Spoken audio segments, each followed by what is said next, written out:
Hey guys, this is Dr. Towns, Coach Ed, and this is my part two of the video.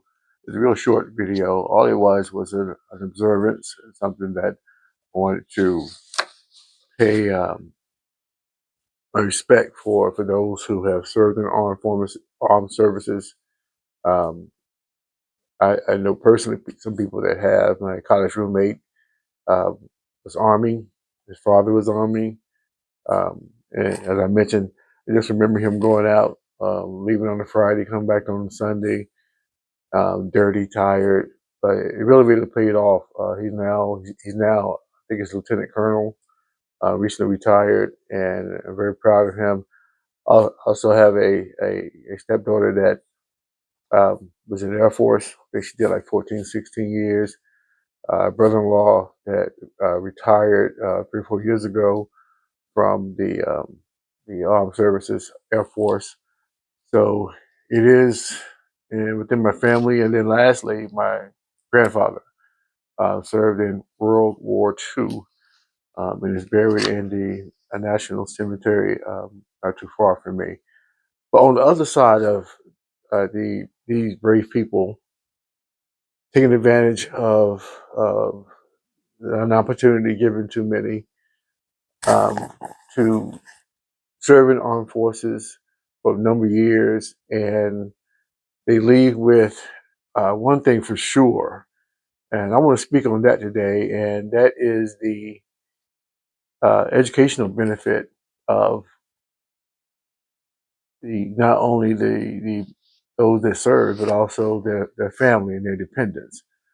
So one part of it is, and I mentioned it in my um, short video before this one, is the GI Bill.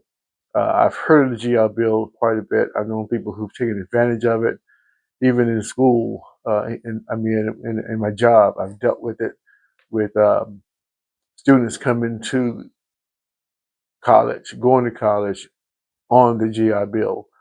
And the most recent one is the post 9/11 GI Bill, and it is part of the U.S. Department of Veteran Affairs, the program that provides educational benefits for veterans themselves, service members, and their families. And this is what it pays for. I want you to pay close attention to this because, um, and I may be just doing this in vain in some ways because I'm quite sure that if you are currently or recently retired from the armed services, you know of these benefits.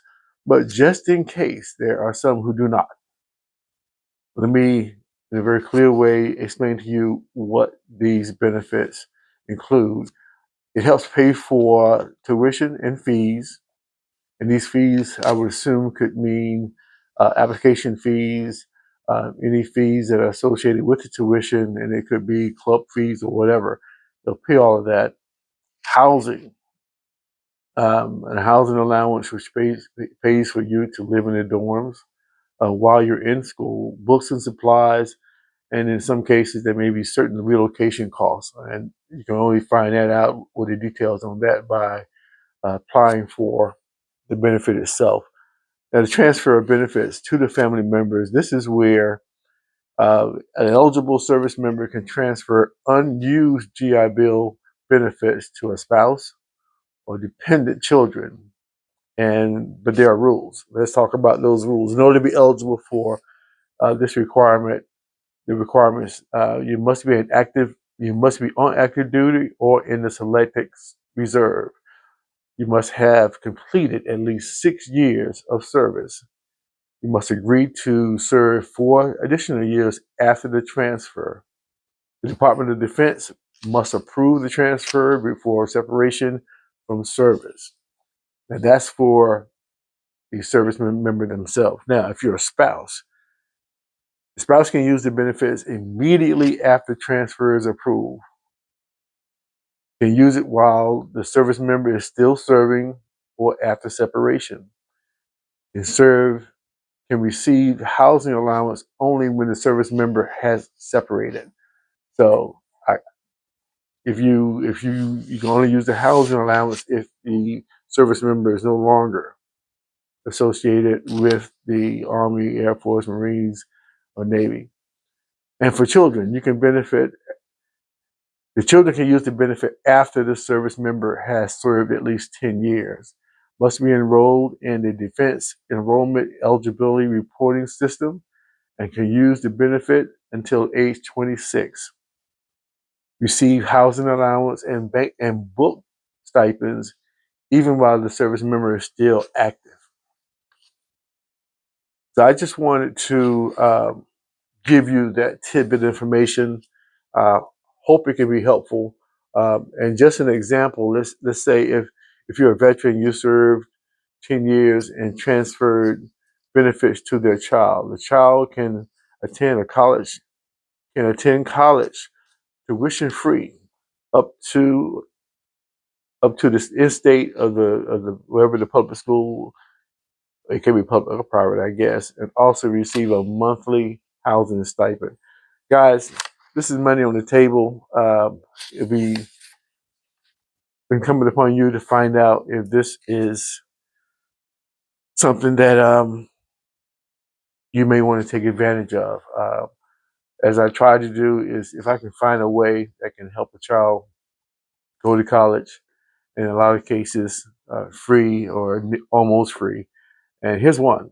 So I want to pass the information along to you. Hopefully you can take advantage of it.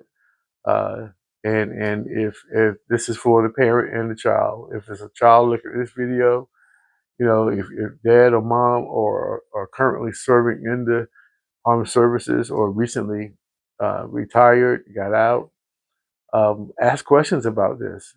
This is a great benefit to military families who want access to college opportunities. And in this case, this is a great um, financial benefit to students or dependents of people who are currently or recently served in the armed services. So just wanted to bring you this information. Hopefully it's helpful. Hopefully you will begin to see this as a avenue or a way that you can reduce the financial burden that some families find themselves in when they want to go to college. Okay, guys, Reginald Towns, Dr. Reginald Towns. Hopefully this will be helpful, and we will see you very soon.